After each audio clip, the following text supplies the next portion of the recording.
d'avoir une émission foot sur une chaîne comme Gulli. Bon, alors, déjà, c'est Gulli, hein, et non pas Gouli, hein, parce que bon, voilà.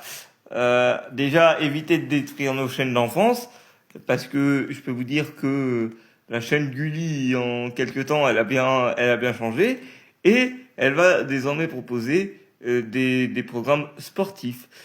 Comme expliqué dans ma précédente vidéo, Netflix va potentiellement récupérer la Ligue des Champions masculine, mais aussi, sachez que il y a un autre gros truc pour enfants va avoir du foot sur sa plateforme. Je parle bien évidemment de Disney+. Alors, mon avis sur ça, c'est que c'est bien, ça apporte, pourquoi pas, l'envie de faire du sport aux enfants et peut-être pourquoi pas un nouveau programme adapté pour les enfants.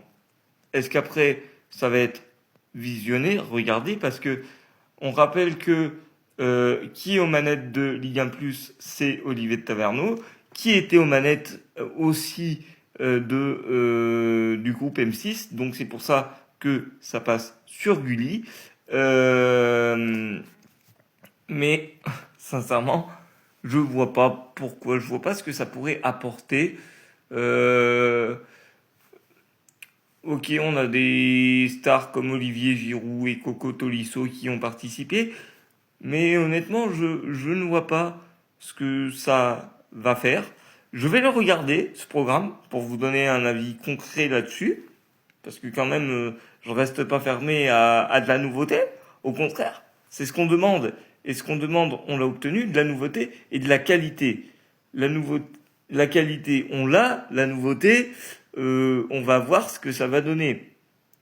Concernant la Ligue des Champions sur Netflix, parce que tout le monde a vu passer cette info, mais à quoi faut-il s'attendre? Enfin, moi, de mon point de vue, j'espère surtout que Netflix va recruter une bonne équipe sportive derrière, parce que ça risque, s'ils font de la merde, ça risque de détruire leur image, clairement. Ça risque de détruire leur image parce que s'ils y mettent le même budget que pour YouTube et la nationale, voilà, hein, ça vaut pas le coup. Mais c'est Netflix, donc ça a forcément beaucoup plus de budget. Par contre, ce que j'espère pas aussi non plus, c'est l'augmentation des tarifs de Netflix. Parce que là, tout doucement, Netflix, sans pub, sans rien, on est quasiment à 15-17 balles, si je me trompe pas. Voilà. Les gars, va falloir commencer à doser au niveau du tarif aussi. Pareil pour Disney+, qui a repris une augmentation de 2 euros. Euh, Disney+, c'est pas pour vous la péter, mais vous avez Lilo et Stitch, et à côté de ça, vous allez mettre un PSG, un PSG Bayern en match de foot féminin. Bon, voilà. Alors, je suis pas sûr que ça vende très bien le produit de mettre du foot féminin sur Disney Plus non plus. Hein, qu'on soit clair. Je pense d'ailleurs au contraire que c'est tout sauf vendeur. Si vous voulez pas qu'on regarde les femmes au foot, dites-le tout de suite, parce que c'est tout sauf vendeur, ça pour moi. Et voilà. Dites-moi ce que vous en pensez dans les commentaires de les programmes du foot qui arrivent sur des grosses plateformes de streaming comme ça. Sachant que la Ligue 1 était déjà arrivée sur Prime Video et qu'on payait un abonnement en plus de Prime pour regarder la Ligue 1. Alors, connaissant la tarification de Netflix, je n'espère pas payer un abonnement en plus pour regarder la Ligue des Champions. J'espère que ça sera compris dans l'abonnement, quitte à ce qu'il augmente encore un peu, mais je préférerais qu'il l'augmente encore un peu plutôt que ça soit deux abonnements dissociés.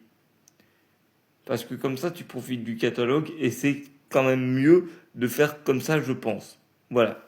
Et pour Gulli, bah écoutez, si quelqu'un voit des extraits de cette émission et moi je vais essayer de tomber dessus pour vous dire ce que j'en pense, Et voilà, hein, on attend de voir. Je referai une vidéo mercredi ou jeudi lorsque j'aurai regardé un match sur de Ligue des Champions féminine sur Disney+. Et puis voilà. Sur ce, les amis, je vous dis à très vite. N'hésite pas à commenter, liker, t'abonner. Salut!